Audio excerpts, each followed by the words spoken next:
Hi hello good evening welcome back to my channel. ಎಲ್ಲರೂ ಹೇಗಿದ್ದೀರಾ? I hope ಎಲ್ಲರೂ ಚೆನ್ನಾಗಿದ್ದೀರಾ ಅಂತ ಭಾವಿಸ್ತಾ ಇವತ್ತಿನ ವಿಡಿಯೋನ ಶುರು ಮಾಡ್ತಾ ಇದ್ದೀನಿ. ಸೊ ಇವತ್ತು ಯಾವ ಟಾಪಿಕ್ ಬಗ್ಗೆ ವಿಡಿಯೋ ಮಾಡ್ತಿದ್ದೀನಿ ಅಂತ ಆಲ್ರೆಡಿ ನಿಮಗೆ ಥಂಬ್ನೈಲ್ ನೋಡಿ ಗೊತ್ತಾಗಿರುತ್ತೆ. ಇವತ್ತು ನಾನು ತಿಳಿಸ್ಕೊಡ್ತಿರೋಂಥ ವಿಷಯ ಹೇಗೆ ಅವಳನ್ನು ತೃಪ್ತಿಪಡಿಸೋದು, ಯಾವುದರಲ್ಲಿ ಅಂತ ನಿಮಗೆ ಗೊತ್ತಿರುತ್ತೆ. ಸೊ ಸುಮಾರು ಜನ ಅದ್ರ ಬಗ್ಗೆನೇ ಕ್ವಶನ್ ಕೇಳ್ತಾ ಇದ್ರಿ. ನಾನು ಸೆಕ್ಸ್ ಮಾಡ್ತಾ ಇದ್ದೀನಿ ನನ್ನ ಪಾರ್ಟ್ನರ್ ಜೊತೆ ಅಥವಾ ಗರ್ಲ್ ಫ್ರೆಂಡ್, ವೈಫ್, ಓಕೆನಾ? ಸೊ ಅವರಿಗೆ ಸ್ಯಾಟಿಸ್ಫೈ ಅಂದರೆ ತೃಪ್ತಿ ಆಗಿದೆಯಾ ಇಲ್ವಾ ಅಂತ ನಮಗೆ ಹೇಗೆ ಗೊತ್ತಾಗುತ್ತೆ ತಿಳಿಸ್ಕೊಡಿ. ಅವರು ಬಾಯ್ಬಿಟ್ಟು ಹೇಳಲ್ಲ, ಬಟ್ ನಾವು ನಮ್ಮ ಕೆಲಸ ಮಾತ್ರ ಮುಗಿಸ್ಬಿಟ್ಟು ಓಕೆ ಅಷ್ಟಕ್ಕೆ ಸುಮ್ಮನಾಗ್ಬಿಡ್ತೀವಿ. ಅವರು ತೃಪ್ತಿ ಹೊಂದಿದಾರಾ ಇಲ್ವಾ ಅಂತ ಹೇಗೆ ಗೊತ್ತಾಗುತ್ತೆ ನಮಗೆ ಅಂತ ಎಷ್ಟೊಂದು ಜನ ಕೇಳ್ತಾ ಇದ್ರಿ. ಸೊ ಅದಕ್ಕೋಸ್ಕರ ಇವತ್ತಿನ ಈ ಟಾಪಿಕ್ನ ಮಾಡ್ತಾ ಇದ್ದೀನಿ. ಸೊ ಇನ್ನೂ ಯಾರಾದರೂ ನನ್ನ ಚಾನಲ್ನ ಸಬ್ಸ್ಕ್ರೈಬ್ ಮಾಡದೆ ನೋಡ್ತಾ ಇದ್ರೆ ಪ್ಲೀಸ್ ಈಗಲೇ ದಯವಿಟ್ಟು ಸಬ್ಸ್ಕ್ರೈಬ್ ಮಾಡಿಕೊಂಡು ಪೂರ್ತಿ ವಿಡಿಯೋನ ಸ್ಕಿಪ್ ಮಾಡಿದೆ ನೋಡಿ. ಸೊ ಸ್ಕಿಪ್ ಮಾಡಿದ್ರೆ ನಿಮಗೆ ನಾನು ಹೇಳೋದು ಅರ್ಥ ಆಗಲ್ಲ, ಓಕೆನಾ? ಎಸ್, ವಿಡಿಯೋನ ಶುರು ಮಾಡೋಣ.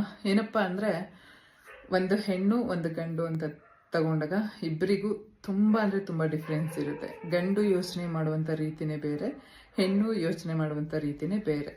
ಒಬ್ಬ ಗಂಡಸಿಗೆ ಏನಾಗುತ್ತಪ್ಪ ಅಂದರೆ, ತಾನು ಒಬ್ಳ ಜೊತೆ ಸೆಕ್ಸ್ ಮಾಡ್ಬೇಕಂತ ಅನ್ಕೊಂಡಾಗ ಅವನ ನಿರೀಕ್ಷೆಗಳು ಬೇರೆ ಇರುತ್ತೆ. ಅಂದರೆ ಒಂದು ಒಳ್ಳೆ ಫಿಗರ್ ಇರಬೇಕು, ನೋಡೋಕೆ ಚೆನ್ನಾಗಿರ್ಬೇಕು, ಮತ್ತು ನನಗೆ ಸೆಕ್ಸ್ ಟೈಮಲ್ಲಿ ಮಾಡೋವಂಥ ಟೈಮಲ್ಲಿ ಕಂಫರ್ಟಬಲ್ ಆಗಿರಬೇಕು, ಈ ಥರದ್ದೆಲ್ಲವನ್ನು ಯೋಚನೆ ಮಾಡ್ತಾ ಇರ್ತಾರೆ. ಬಟ್ ಹೆಣ್ಣು ಹಂಗಲ್ಲ, ಓಕೆನಾ? ಸೊ ಈಗ ಎಷ್ಟೋ ಜನ ಏನು ಅನ್ಕೊಂಡ್ಬಿಡ್ತಾರೆ, ಗಂಡಸರು ಸೆಕ್ಸ್ ಅಂದಿದ ತಕ್ಷಣ ಏನು ಅನ್ಕೋತಾರೆ ಅಂದರೆ, ಓಕೆ ಯಾವಾಗ ಅವ್ರಿಗೆ ಎರೆಕ್ಷನ್ ಆಗುತ್ತೆ ಸೊ ಅಂಥ ಟೈಮಲ್ಲಿ ಹೋಗಿ ಹೆಂಡತಿ ಪಾರ್ಟ್ನರ್ ನಿಮ್ಗೆ ಯಾರಿಗೆ ಇಷ್ಟ ಆಗುತ್ತೆ ಅವ್ರ ಜೊತೆ ಹೋಗಿ ಸೆಕ್ಸ್ ಮಾಡಿಬಿಟ್ರೆ ಅಲ್ಲಿಗೆ ಮುಗಿದೋಯ್ತು. ಸೊ ನಿಮಗೆ ಅದೊಂದು ಸಿಗ್ನಲ್ ಇರುತ್ತೆ, ಓಕೆ ಎರೆಕ್ಷನ್ ಆದಾಗ ನಮಗೆ ಸೆಕ್ಸ್ ಮಾಡಿ ಮುಗಿಸ್ಬಿಟ್ರೆ ಅಲ್ಲಿಗೆ ನಮ್ಮದು ಕೆಲಸ ಆಗೋಯ್ತು ಅಂತ. ಸೊ ಆ ರೀತಿ ಹೆಣ್ಮಕ್ಳದಲ್ಲ. ಹೆಣ್ಮಕ್ಳು ಎಕ್ಸ್ಪೆಕ್ಟೇಷನ್ಸ್ ಬೇರೆ ಇರುತ್ತೆ. ಏನಪ್ಪ ಅಂದರೆ, four play, sex, outer play. So out play, ಇದು ಇಷ್ಟು ಮೂರೂ ತುಂಬ ಇಂಪಾರ್ಟೆಂಟ್ ಆಗುತ್ತೆ ಸೆಕ್ಸ್ ವಿಷಯ ಅಂತ ಬಂದಾಗ. ಸೊ ಫೋರ್ ಪ್ಲೇ ಮಾಡಿ ಆದಮೇಲೆ ಸೆಕ್ಸ್ ಮಾಡಿ, ನೆಕ್ಸ್ಟ್ ಔಟ್ ಪ್ಲೇಯಲ್ಲಿ ನೀವು ಹೇಗೆ ಆಕೆ ಜೊತೆ ಬಿಹೇವ್ ಮಾಡ್ತೀರಾ ಅನ್ನೋದನ್ನು ಸಹ ತುಂಬ ಇಂಪಾರ್ಟೆಂಟ್ ಆಗುತ್ತೆ. ಬಟ್ ಕೆಲವ್ರು ಹಂಗೆ ಮಾಡಲ್ಲ. ನಾನು ಆಗಲೇ ಹೇಳ್ದಂಗೆ ಸೆಕ್ಸ್ ಮಾಡಿ ಮುಗಿಸ್ಬಿಟ್ರೆ ಅಲ್ಲಿಗೆ ಅವಳು ಇನ್ನೇನು ಕೇಳಲ್ಲ ಅನ್ನೋ ಫೀಲಿಂಗ್ಸಲ್ಲಿ ಇರ್ತೀರ. ನಿಮಗೆ ಆಗಲೇ ಹೇಳ್ದಂಗೆ ಹೇಗೆ ನಿರೀಕ್ಷೆಗಳಿರುತ್ತೆ, ಆಕೆಗೂ ನನ್ನ ಗಂಡ ನನ್ನ ಹತ್ರ ಬಂದು ಪ್ರೀತಿಯಿಂದ ಮಾತಾಡಬೇಕು, ಸೊ ಇವತ್ತು ನಿನ್ನ ದಿನ ಹೇಗಿತ್ತು. ಯಾಕೆಂದರೆ ನಿಮಗೆ ಟೈಮ್ ಸಿಗೋದೇ ಅದೊಂದು ಟೈಮಲ್ಲಿ ಅಲ್ವಾ. ಎಷ್ಟೊಂದು ಈಗ ಫ್ಯಾಮಿಲಿಗಳಲ್ಲಿ ಜಾಯಿಂಟ್ ಫ್ಯಾಮಿಲಿ ಇರುತ್ತೆ. ಸಮ್ಟೈಮ್ಸ್ ಗಂಡ ಹೆಂಡತಿ ಜೊತೆ ಮಾತಾಡೋದಕ್ಕಾಗಲ್ಲ. ಈ ಬೆಡ್ರೂಮಲ್ಲಿ 4 ಗೋಡೆಗಳ ಮಧ್ಯದಲ್ಲಿ ನೀವಿಬ್ಬರೇ ಇದ್ದಾಗ ಆಕೆ ಜೊತೆ ಪ್ರೀತಿಯಿಂದ ಮಾತಾಡಿ. ಸೊ ಆಗಲೇ ನಾನು ಹೇಳಿದೆ ಅಲ್ವಾ ಫೋರ್ ಪ್ಲೇ ಅಂತ. ಸೊ ಫೋರ್ ಪ್ಲೇ ಮಾಡೋದ್ರಿಂದ ಎಷ್ಟೊಂದು ಸಲ, ಫೋರ್ ಪ್ಲೇ ಅಂದರೆ ಬೇರೆ ಇನ್ನೇನು ಅಲ್ಲ, ರೊಮ್ಯಾನ್ಸ್. ಸೆಕ್ಸ್ ಮಾಡೋದಕ್ಕಿಂತ ಮುಂಚೆ ರೊಮ್ಯಾನ್ಸ್ ಮಾಡುವಂಥದ್ದು ತುಂಬ ಇಂಪಾರ್ಟೆಂಟ್ ಆಗುತ್ತೆ. ನಿಮಗೆ ಬೇಕು ಅನ್ನಿಸ್ದಾಗ ಬಂದು ಆಕೆ ಜೊತೆ ಕೆಲಸ ಮುಗಿಸ್ಕೊಂಡು ಹೋಗ್ಬಿಟ್ರೆ ಅದು ಹೆಂಗಿರುತ್ತೆ ಅಂದರೆ ಒಂಥರ ರೋಬೋಟಿಕ್. ಈ ವಸ್ತುಗಳಿಗೂ ಮನುಷ್ಯರಿಗೂ ಏನೂ ಡಿಫ್ರೆನ್ಸ್ ಇರಲ್ಲ. ಸೊ ಆ ರೀತಿ ಆಗ್ಬಿಡುತ್ತೆ. ಅದಕ್ಕೆ ದಯವಿಟ್ಟು ಸೆಕ್ಸ್ ಮಾಡೋದಕ್ಕಿಂತ ಮುಂಚೆ ಫೋರ್ ಪ್ಲೇ ತುಂಬ ತುಂಬ ಇಂಪಾರ್ಟೆಂಟ್.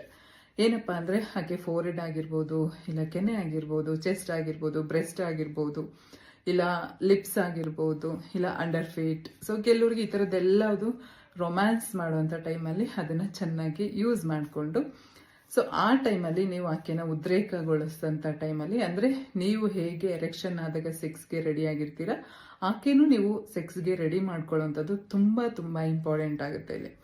ನೆಕ್ಸ್ಟ್ ಅದಾದಮೇಲೆ ಏನಪ್ಪ ಅಂದರೆ ಸೆಕ್ಸ್, ಓಕೆನಾ? ಸೆಕ್ಸ್ ಮುಗಿಸಿ ಆದಮೇಲೆ ಔಟ್ ಪ್ಲೇ ಅಂತ ಹೇಳ್ತೀವಿ.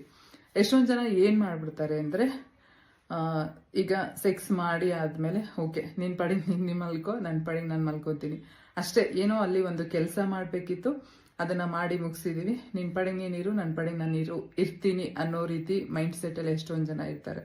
ದಯವಿಟ್ಟು ಆ ರೀತಿ ಮಾಡೋಕ್ಕೆ ಹೋಗಬೇಡಿ. ಸೆಕ್ಸ್ ಆದಮೇಲೂ ಆಕೆನ ಕೇಳಿ, ಆಕೆ ಜೊತೆ ಮಾತಾಡಿ, ಹೇಗಿತ್ತು, ಇಷ್ಟ ಆಯ್ತಾ ಇಲ್ವಾ. ನಿಮ್ಮ ಪಾರ್ಟ್ನರ್ ಜೊತೆ ನೀವು ಮಾತಾಡೋದಕ್ಕೆ ಯಾವುದೇ ರೀತಿಯಾದಂಥ ಮುಜುಗರ, ನಾಚಿಕೆ ಯಾವುದು ಬೇಡ ಅಲ್ವಾ.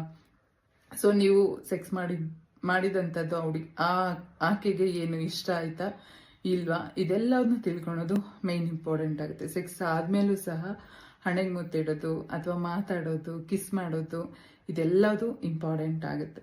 ಬಟ್ ಕೆಲವ್ರು ಇದು ಯಾವುದನ್ನು ಮಾಡದೆ ಯಾವಾಗ ಮೂಡ್ ಬರುತ್ತೆ ಅಂದರೆ ಗಂಡಸರಿಗೆ ತಮಗೆ ಯಾವಾಗ ಮೂಡ್ ಬರುತ್ತೆ ಹೋಗಿ ಆಕೆ ಜೊತೆ ಮಲ್ಕೋ ರೆಡಿಯಾಗಿರೋ ಬಂದು ನಾನು ಸೆಕ್ಸ್ ಮುಗಿಸ್ಬಿಟ್ಟು ಹೋಗ್ತೀನಿ ಅಂದರೆ 100% ಇದು ಪ್ರೀತಿ ಅನ್ನಿಸ್ಕೊಳ್ಳಲ್ಲ. ಸೆಕ್ಸ್ ಮಾಡೋದಕ್ಕಿಂತ ಮುಂಚೆ ಆಕೆಗೂ ಟೈಮ್ ಕೊಟ್ಟು ಆಕೆನೂ ರೆಡಿ ಮಾಡ್ಕೊಳ್ಳಿ, ಓಕೆನಾ, ಸೆಕ್ಸ್ ಮಾಡೋದಕ್ಕೆ. ಸೊ ಅಂದರೆ ಅವ್ರ ಮನಸ್ಥಿತಿ ಸೆಕ್ಸ್ ಮಾಡೋದಕ್ಕೆ ರೆಡಿ ಆಗಬೇಕು. ಸೊ ಆ ರೀತಿ ಆದಂತಾಗ ಮಾತ್ರ ಆಕೆ ಸೆಕ್ಸ್ನಲ್ಲಿ ತೃಪ್ತಿ ಹೊಂದ್ತಾಳೆ. ಸೊ ಇದಾಗಿತ್ತು ಇವತ್ತಿನ ವಿಡಿಯೋ. ನಿಮ್ಮೆಲ್ಲರಿಗೂ ಇಷ್ಟ ಆಯಿತು ಅನ್ಕೋತೀನಿ. ವಿಡಿಯೋ ಇಷ್ಟ ಆಗಿದ್ರೆ ಲೈಕ್, ಶೇರ್, ಸಬ್ಸ್ಕ್ರೈಬ್, ಹಾಗೆ ವಿಡಿಯೋ ಹೇಗೆ ಅನ್ನಿಸ್ತು ಅನ್ನೋದನ್ನು ಕಾಮೆಂಟ್ ಮಾಡೋದನ್ನು ಮರಿಬೇಡಿ, ಓಕೆನಾ. Thank you.